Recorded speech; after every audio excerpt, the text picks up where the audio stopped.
여러분 안녕하십니까? 헬로티비 뉴스입니다. 요즘 2030 세대 표심을 분석하는 뉴스가 부쩍 늘었습니다. 이번 대선에서 승패를 가를 변수로 작용할 가능성이 높기 때문인데요. 여론조사 전문가들은 최근 2030 세대는 진보냐 보수냐의 진영 논리보다는 자신들의 삶과 직결된 정책에 더 큰 관심을 갖고 있다고 말합니다. 네, 물건을 살 때도 품질과 가격을 깐깐하고 꼼꼼하게 비교하듯 투표권도 그렇게 행사한다는 얘기죠? 네, 맞습니다. 단순히 환심을 사기 위한 공약이 아닌 현실적인 공약이 나왔으면 합니다. 단계적 일상 회복을 함께하는 헬로티비 뉴스, 오늘도 힘차게 시작합니다. 경남지역 공무원 노조가 점심시간 정당한 휴식 보장을 요구하며 점심시간 휴무제 도입과 시행을 요구하고 나섰습니다. 공무원 점심 휴무제를 두고 공무원이 자영업자냐는 의견부터 휴식권 보장이 필요하다는 목소리가 있습니다. 여론은 지금에서 들어봅니다. 함안군의회 윤광수 부의장이 최근 음주운전을 하다 적발돼 물의를 빚었습니다. 시민단체는 윤 부의장의 대국민 사과와 사퇴를 촉구했습니다. 창원 진해구에 형성된 근대 역사 문화 공간이 국가 등록 문화재로 등록됐습니다. 보존 가치가 높다는 평가를 받았기 때문인데 정책 브리핑에서 짚어봅니다.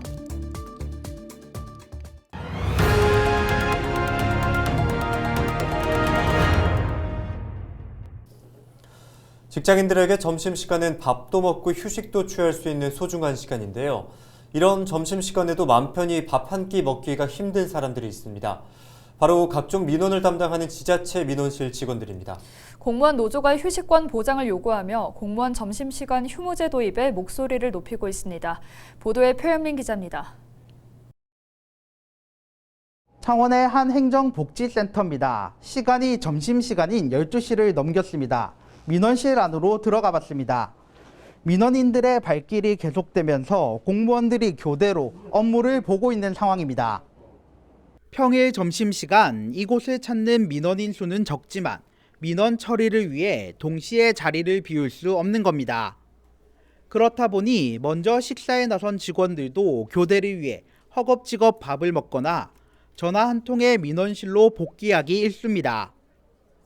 밥 한 끼 맘 편히 먹지 못하는 현실. 공무원들이 점심시간 휴무제 도입에 목소리를 높이는 이유입니다. 9일 경남도청 앞에는 도내 18개 시군 공무원 노조 대표들이 모여 점심시간 휴식 보장을 촉구했습니다. 12시 점심시간을 보장하는 것은 거스를 수 없는 시대의 흐름이고 사회적 요구다. 병행과 법은 그리고 상당수의 공공기관에서 이미 정착되어 있으며 국민들도 충분히 이해하고 있다.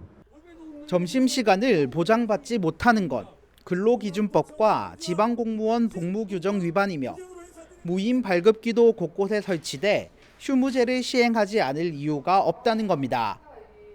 실제 경남에서는 고성군이 유일하게 2017년부터 점심시간 휴무제를 시행하고 있습니다.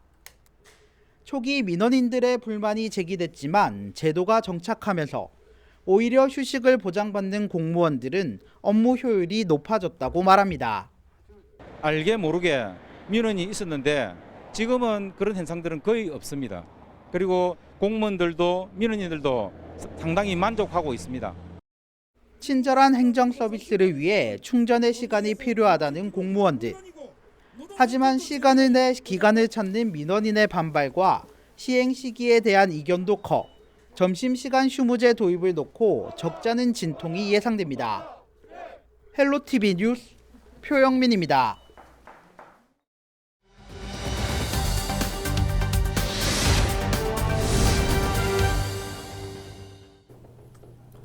네, 이처럼 공무원 점심시간 휴무제 주장을 두고 시민들 사이에서 벌써부터 다양한 의견이 나오고 있습니다. 민원인들의 편의가 우선이라는 입장부터 공무원도 점심시간 보장이 필요하다는 의견까지 분분한데요.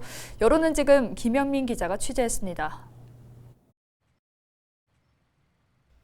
공무원의 점심시간 휴무제를 두고 대부분은 부정적인 반응입니다. 점심시간에 민원실을 찾는 사람이 더 많다는 겁니다. 특히 직장인들은 관공서가 점심시간에 문을 닫으면 민원 서류 발급 때문에 휴가를 써야 하냐고 말했습니다.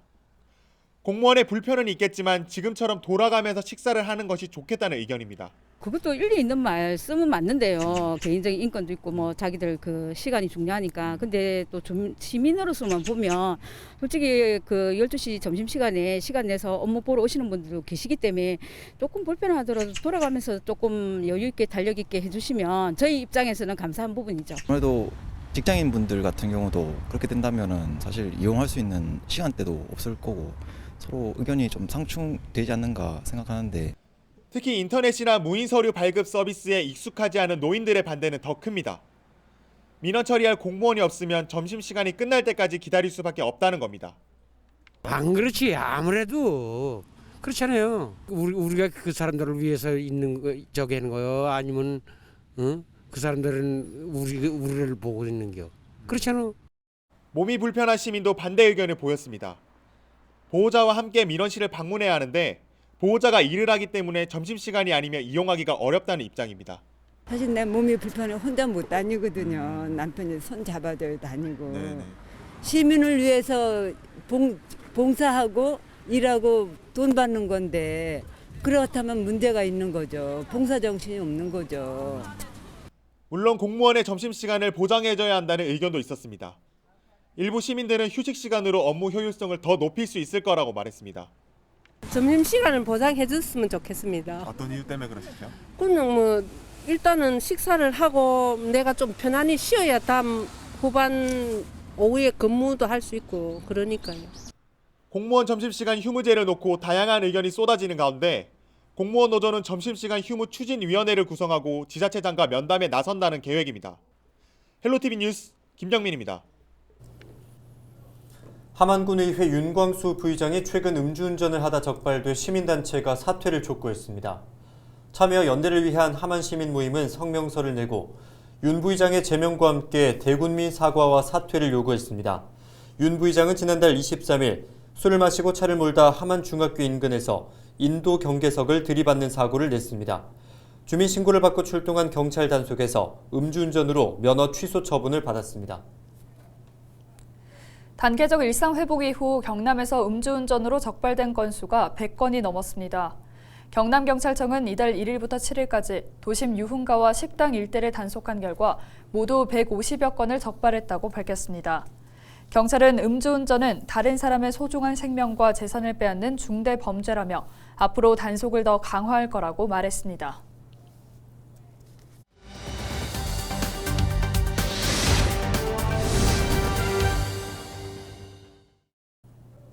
창원 진해구에 형성된 근대 역사 문화 공간이 국가 등록 문화재로 등록됐습니다. 우리나라 최초의 근대 계획 도시의 모습과 건축 유산의 보존 가치가 높은 평가를 받았기 때문인데요. 진해 근대 역사 문화 공간 국가 등록 문화재 등록 의미와 가치를 전문가와 짚어보겠습니다. 창원시 문화유산 육성과 이병선 학예사 전화 연결돼 있습니다. 학예사님 안녕하십니까?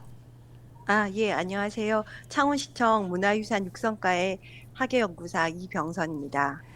네, 진해 근대문화 역사공간이 문화재청으로부터 국가등록 문화재로 최종 등록된 소식부터 전해주시죠. 저희 창원시는 2020년 문화재청 공모사업인 근대역사문화공간 재생 활성화 사업에 신청해서 작년 연말에 저희가 최종 조사 대상지로 선정이 되었습니다. 그리고 올해 현지 조사하고 문화재위원회를 거쳐서 11월 4일 날 최종 등록 고시가 되었습니다. 작년부터 우리 지역민들과 함께 준비해온 것들이 이렇게 결실을 맺을 수 있게 되어서 기쁘게 생각하고 있습니다. 네, 참 반가운 소식인데요. 실제 보존 가치가 어느 정도인지 궁금합니다. 진해 근대 역사 문화 공간은 우리나라 최초의 근대 계획 도시입니다. 그래서 당시 진해의 도시 평면이 그대로 보존되어 있고 일제 강점기부터 해방 이후의 구도심의 근대 도시 경관과 건축 유산이 집중적으로 보존되고 있어 보존 활용 가치가 높다고 평가받고 있었습니다. 특히 대각선 가로 체계에 따라 도로 모서리에 자리 잡은 뾰족집의 형태로 유연한 공간 활용의 모습을 보여주고 있는 육각집, 그리고 창선동 근대상가주택, 대흥동 근대상가주택과 현재까지도 군사 행정도시의 생활 모습이 남아있는 태백연숙, 항해당, 임판사, 일강새땅 등 총 10건의 문화유산이 우리 근대 도시의 변화 모습을 잘 보여주고 있다고 평가받고 있습니다. 국가등록 문화재가 되면서 최대 500억 원 가까운 예산을 지원받게 됐는데요. 앞으로 진해 근대문화 역사공간의 발전 방향이 어떻게 될까요? 진해 근대 역사문화공간 조성 사업은 5년간 연차적으로 총 사업비 최대 500억이 투입될 계획입니다. 우선 2020년부터 종합정비 계획을 수립하여 도시 경관 정비, 역사 경관 복원, 건축물 가로 읍면 복원, 보행자 도로 정비 등 보존 기반을 구성하는 사업을 우선적으로 추진하고 지역민들과의 참여로 상생 협력할 수 있는 활용 기반 조성 사업을 공모 사업으로 추진할 계획에 있습니다. 진해 구도심이 근대 문화유산이 국가 등록문화재로 등록돼서 그 가치를 인정받은 만큼 저희는 이곳을 역사 교육의 장, 관광 명소로 조성해서 지역민들과 상생할 수 있는 특화된 근대 문화유산으로 자리매김할 수 있도록 최선을 다할 계획입니다. 네, 오늘 말씀은 여기까지 듣겠습니다. 고맙습니다. 네, 감사합니다. 지금까지 이병선 학예사와 앞으로 기대가 되는 진해 근대 문화역사 공간에 대해서 이야기 나눴습니다.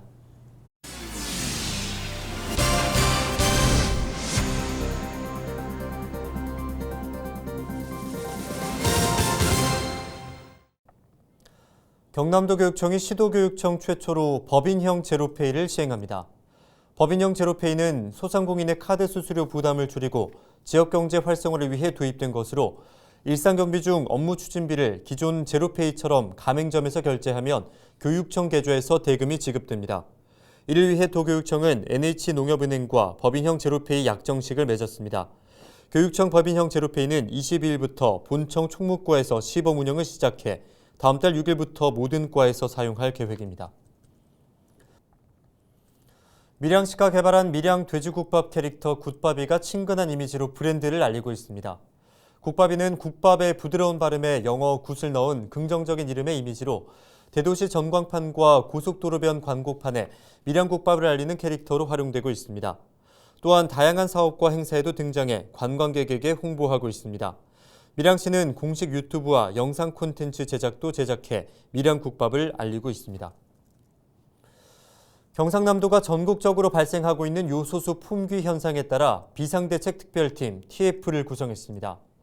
박종원 경상남도 경제부지사가 팀장을 맡은 TF에는 경남소방본부와 도시교통국 등 10개 시국본부가 참여합니다. TF는 지난 8일 첫 회의를 열고 도민의 일상생활과 관련이 있는 차량을 파악하고 요소수 재고량과 공급 동향, 문제점, 확보 방안 등을 논의했습니다. 현재 경남에서 요소수를 사용하는 운수 사업용 차량은 버스 3,600여 대, 화물차 9,800여 대로 파악됩니다. 만취 상태로 운전대를 잡고 횡단보도를 건너려는 모녀를 다치게 한 성당 신부 33살 A씨에게 법원이 집행유예를 내렸습니다. 지난 8일 창원지방법원은 특정범죄 가중처벌 등에 관한 법률 위반과 도로교통법 위반 등으로 기소된 A씨에게 징역 1년 4개월에 집행유예 3년을 선고했습니다. A씨는 지난 4월 21일 오후 4시 반쯤 술을 마시고 김해에서 운전을 하다가 횡단보도를 건너려는 4살 아이와 엄마를 덮친 혐의로 기소됐습니다. 이 사고로 피해자들은 다행히 생명에는 지장이 없었으나 전치 2, 3주의 진단을 받고 치료를 받았습니다. 당시 A씨의 혈중 알코올 농도는 0.243%로 만취 상태였던 것으로 알려졌습니다. 밀양시가 주최하는 2021 국제 요가 콘퍼런스가 지난 주말 밀양 아리랑 아트센터 일원에서 열렸습니다. 요가 라이프 뉴 노멀 라이프 회복 탄력성이라는 주제로 열린 올해 행사에는 2,100명이 넘는 참가자가 온 오프라인으로 참여했습니다. 특히 세계 최고 권위의 저명 인사를 온라인으로 연결해 누구나 제약 없이 강의에 참여할 수 있게 해 눈길을 끌었습니다.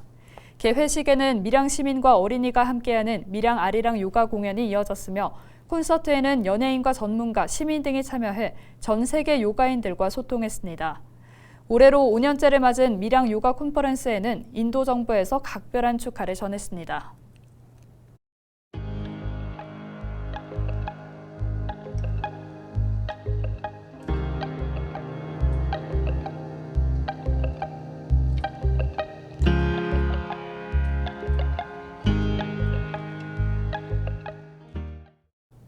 이상으로 뉴스를 마칩니다. 함께해 주신 여러분 고맙습니다.